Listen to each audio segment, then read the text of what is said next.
आशा करता हूं आप सब बहुत अच्छे होंगे। मेरा नाम है सिद्धांत अग्निहोत्री। स्टडी आईक्यू पे आपका बहुत बहुत स्वागत है।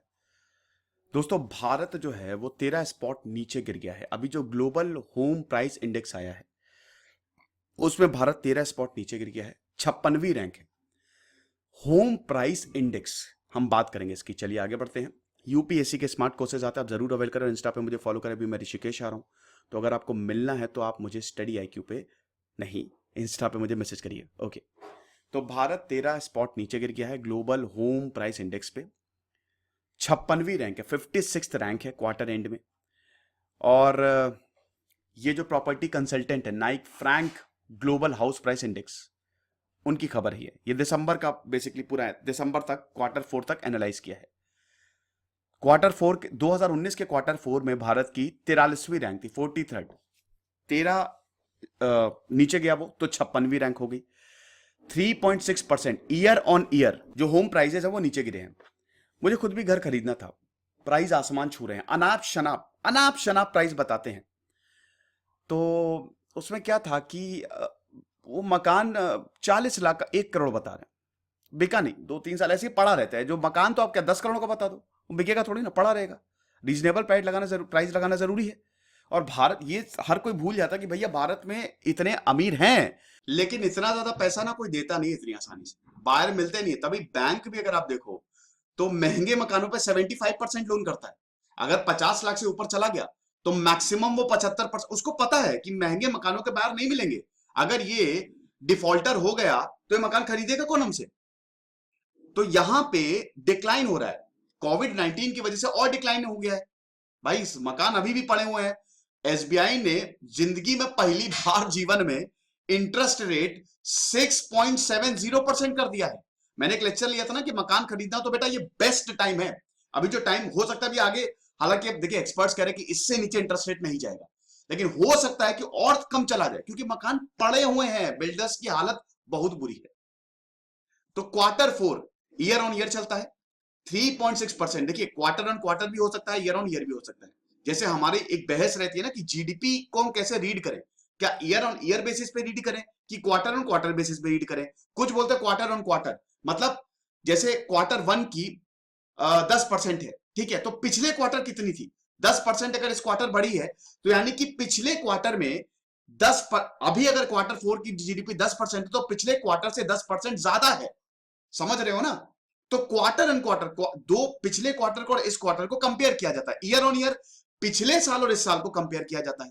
पिछले साल कितना था तो अभी कितना है? 3.6% का डिक्लाइन है। तो 3.6% का पिछले साल के मुकाबले इस बार डिक्लाइन हुआ है। समझे आप? तो ये ईयर ऑन ईयर, साल दर साल। अभी 56 रैंक है। ग्लोबल हाउस प्राइस इंडेक्स ये मेन स्ट्रीम रेजिडेंशियल प्राइस बताता है कि कितने के मकान हैं। तो उसमें डिक्लाइन हुआ है। 56 कंट्रीज को इसने असेसमेंट किया है और इसने फिर ऑफिशियल स्टैटिस्टिक्स दी है। तो ये एक साल का जो परसेंटेज चेंज आया है क्वार्टर फोर में 2019 से लेकर 2020 तक, ठीक है। इसमें टर्की जो है उसकी नंबर 1 रैंक है। उसके प्राइस जो है टर्की में बहुत ऊपर चले गए, 30% से ज्यादा ऊपर गए हैं। मतलब अगर आपको मकान खरीदना है टर्की में तो आपको अब 30% ज्यादा देने पड़ेंगे। फिर उसके बाद न्यूजीलैंड को देख लीजिए। न्यूजीलैंड खैर जहां पे डेवलपमेंट होता जाएगा, कोविड-19 की इतनी ज्यादा मार नहीं है। न्यूजीलैंड तो पहला कंट्री बन गया था जिसने कोविड को हटा ही दिया, तो 18.6% से बढ़ गया। स्लोवाकिया जो है वहां 16% से बढ़ गया मकान के rate. Bharat weakest performing country रहा है। भारत में 3.3% का डिक्लाइन हुआ है। भारत के बाद है मोरक्को, ठीक है। तो ये चीज आप देख सकते हैं ना कि 56 देशों, यहां पे ग्लोबल हाउस प्राइस इंडेक्स ने residential prices across 56 countries, Bharat की 56वीं रैंक है। फिर रिपोर्ट जो है इसने क्या हाईलाइट किया है कि 89% जो कंट्रीज हैं, जो टेरिटरीज हैं, 2020 में प्राइस बढ़े हैं। मतलब ज्यादातर देशों के, इसमें डेवलप्ड कंट्रीज भी हैं कुछ, उनके प्राइसेस बढ़े हैं। 10% के नहीं बढ़े हैं, उसमें भारत भी है। भारत किस लिए नहीं बढ़े? क्योंकि भारत में वैसे ही मेरे ख्याल में बहुत ज्यादा थे। किसी को मकान लेना है, मकान खरीदना एक बहुत बढ़िया चीज होती है। किराए से अच्छा मकान खरीद लो। शुरुआत में थोड़ा सा रहता है लेकिन बाद में बहुत आपको रिटर्न्स देता है। तो मकान प्रॉपर्टी बेस्ट इन्वेस्टमेंट होती है, क्योंकि ऐसा एक मानना है ना कि प्रॉपर्टी के दाम कभी नीचे नहीं जाते हैं, लेकिन अभी नीचे जा रहे हैं। क्योंकि ऑलरेडी प्रॉपर्टी के दाम भारत में काफी ज्यादा थे। तो मेन स्ट्रीम रेजिडेंशियल प्राइसेस जो हैं 56 देशों में और जो टेरिटरीज है world wide, annual rate change है 5.6%, इससे बड़ा है। ठीक है, 2019 में कितना था? 5.3%, यानी कि 0.3% से बढ़ोतरी हुई है। ऐसा क्यों? अब यहां पे शिशिर बैजल जो कि चेयरमैन और मैनेजिंग डायरेक्टर है नाइट फ्रैंक इंडिया के, वो बोलते हैं कि इंटरेस्ट रेट लो है, डिमांड स्टिमुलेशन सरकार ने जो मेजर्स लिए वो भी ज्यादा बढ़िया है, तो उसने रियल एस्टेट डिमांड को बढ़ाया।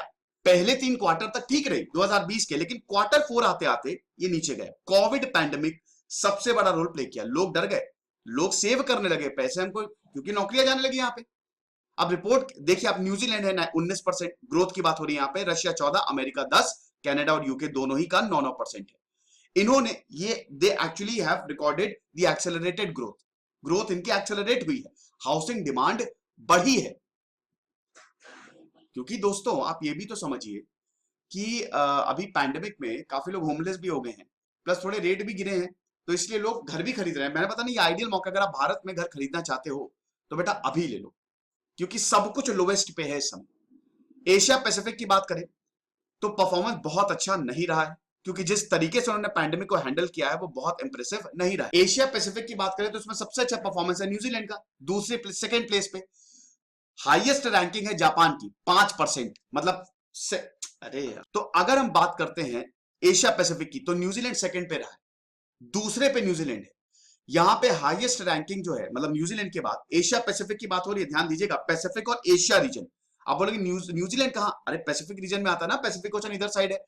तो न्यूजीलैंड जो है वो सेकंड प्लेस पे रहा है, और उसके बाद जापान है, 27वीं प्लेस इसको मिली है, लेकिन एशिया पैसिफिक में जापान की सेकंड रैंक है, जिसमें 5% की वृद्धि हुई है। हांगकांग और मलेशिया की बात करें तो नेगेटिव, इनकी भी ग्रोथ रेट डिक्लाइन हुई है, -2.5% से, भारत की -3.6% है।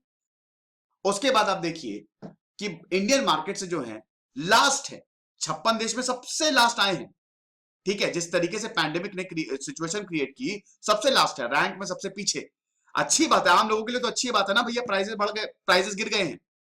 तो 2020 में यूनियन और स्टेट गवर्नमेंट ने बहुत सारे स्टेप्स भी लिए ताकि डिमांड को क्रिएट किया जा सके। मैंने बताया होम लोन रेट्स जो है वो बहुत कम कर दिए, स्टैंप ड्यूटी कम कर दी, स्टैंप ड्यूटी कम हो गई, रजिस्ट्री का बहुत पैसा लगता है।